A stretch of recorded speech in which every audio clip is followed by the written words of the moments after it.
Welcome back to This Week. Time now to get the views of our media and political experts, Metro Councilman at Large Jerry Maynard and syndicated talk show host Steve Gill. Welcome, gentlemen. Good morning. Quite an election night nationally and here in Tennessee. The GOP really rolled in Tennessee. It's never happened before. The GOP now controls the governor's seat, lieutenant governor's seat, both houses of the congressional delegation and both houses of the state legislature. I guess the question is, now that the election has happened, if you're a Democrat, do you just move? Is there any hope left for the Democrats? No, I'm very excited. I'm here to predict right now that we're going to win back at least 8 seats in the House, and we're going to win at least 1 seat in the Senate in 2012. The reason why we lost so big is because the Obama voters, those persons who voted in different districts throughout the state of Tennessee, did not show up, and they will show up in 2012. This was a referendum on the president.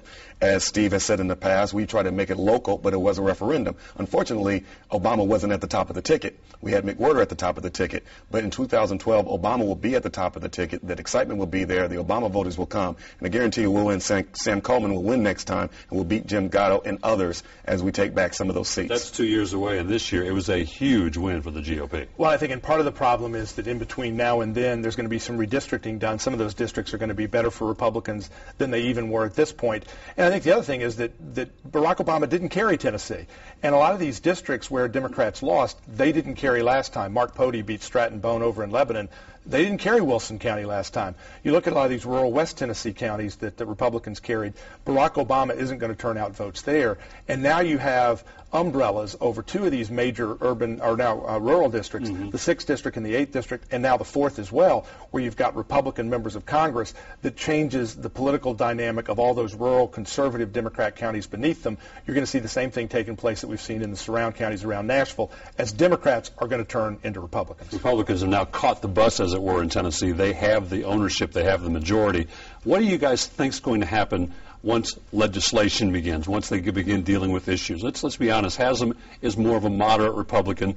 The conservative Republicans really tend to have control, and we're going to see who wins the speakership in the House for sure. But there are different agendas. What do you think is going to happen agenda-wise? Well, I think both in Tennessee and I think at the national level, if Republicans are smart, they're going to focus on what voters said they want to focus on. They want to focus on nationally, repeal Obamacare, fix that mess, and get people back to work. If Republicans in Tennessee and in the national level come out of the blocks doing what Democrats have done in the past, catering to their left, talking about gays in the military, gay marriage, those sorts of things, they will fail. If they come out talking about abortion and guns and all that kind of stuff right out of the blocks, they will fail and fail miserably, and we'll see another pendulum swing in 2 years. They're going to fail miserably, and we're going to be there to pick up the pieces. And let me tell you why. Because as an elected official, when you do not have any money, you have to cut your budget. And there's no money. There's nothing to argue about regarding programs, initiatives, because there are no budgetary items to discuss and talk about your agenda in your programs. So what you're left with social issues. You're left with guns in courts, guns in bars, guns in restaurants. You become a social agenda-driven legislator because you have nothing else to work with.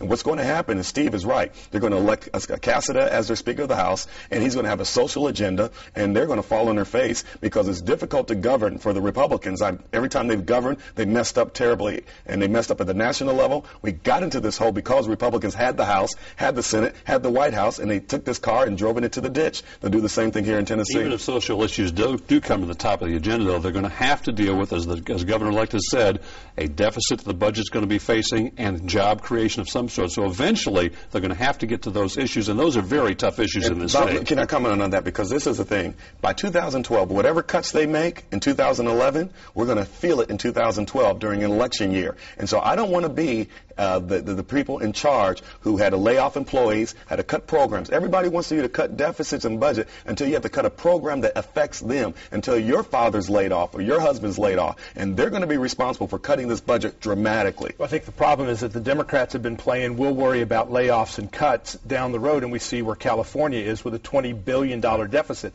We've seen the Democrats fixing things. California is now on the brink of bankruptcy. We've seen Chris Christie in New Jersey step in and said, I'm going to make the tough decisions. He's doing it. He's starting to rein in things. And in New Jersey, they were able to balance a budget without tax increases. I think that's what you're going to see in Tennessee. It'll be interesting to see if the Democrats, who have given Phil Bredesen a complete pass on cuts in the last couple of years, whether they're going to be screaming like stuck pigs when Republicans do the exact same things. And I suspect Jerry and his crowd are going to be screaming loud for the same stuff they were applauding Phil Bredesen for doing. Go ahead. You mentioned it, that Tennessee did not vote for President Obama in the election 2 years ago. So what happened here election night, was it because of the national wave opposing President Obama and his policies, or was it a different message of what happened here in Tennessee? I think it was a mix. I think for Lincoln Davis, he got wiped out in part because of the national push, but also because you had conservative Democrats and conservative Republicans and the Tea Party crowd saying, they're not listening in Washington. We're going to send them a message at the national level, at the state level, and at the local level. We saw county commissioners get wiped out who were not partisan. In Sumner County, in Rutherford County, Rutherford County is now all state House and state Senate Republican. Wilson County is now all state Senate, state House Republican. Sumner County, Mike McDonald almost got beat. So a lot of it is the suburban growth, a lot of it is the rejection of Washington policy, but a lot of it is just people saying we're going to send a message so loud that the Democrats in Washington can't mistake it. Unfortunately, the president still doesn't get it. No, you had the national wave that came in, the red wave. But another thing that happened too is that we had the top of the ticket, and unfortunately, we did not have an effective race. And we all know, Steve knows this as well, is the top of the ticket will drive the energy, drives the money, it drives the enthusiasm. And if you don't have that, that means you have to do it from the bottom up. Well, they don't have a whole lot of money. And so when you're running, you don't have a whole lot of money to get the GOTV out and to get your vote out. And so they had the perfect storm for Republicans. And so what we had is, unfortunately, at the top of our ticket, we had someone who was outspent 10-1. And we did not have that enthusiasm. In 2012, you will have young voters, labor, women, minorities coming in record droves because they're going to vote in Tennessee regardless of whether Obama wins it or not. That helps down the ticket. Nationally, but you've also got Obama losing a lot of those same constituent voter groups who are also dissatisfied with what's gone on. And I think that Jerry and the Democrats are hoping that Republicans now have to take full responsibility of what goes on in Washington, and they're going to try to do that. They will. But keep in mind, the Republicans control the House. The Democrats, who will still be led by Harry Reid, still control the U.S. Senate. The Democrats still control the White House. 2/3 of the executive and legislative branch of government are still firmly in the Democrats' hands, and Republicans are going to pass changes in the House. They're going to be blocked by the Democrats in the Senate and in the White House. They're the ones saying, oh, people don't want you to do anything with Obamacare. We're going to find out. The day after the election, the president came out and talked about what he wants to do, wants to meet with Republicans when he gets back from his Asia trip, but he also sounded pretty clear he's not ready to give up on his health care reform legislation that has passed, while Mitch McConnell has said this is going to be our number one priority. Maybe the number one priority, though, he said, was to replace Obama in the White House. It sounds like, and some say, gridlock is not a bad thing because that's how Washington operates, but it sounds like gridlock is going to be even stronger in D.C. Well, we always knew that the Republicans were not concerned about what's in the best interest of middle class, what's in the best for working families. It was all about saying no to Obama. And then Mitch McConnell came out and just said it. This isn't about helping America move forward. This is about making sure Obama's a one-term president. That is a sad state of affairs when your leader of the Republicans in the Senate says, I don't care about America, I just care about beating the president. I think, unfortunately, like Alan Grayson, he's taking Mitch McConnell's words out of context. The point is,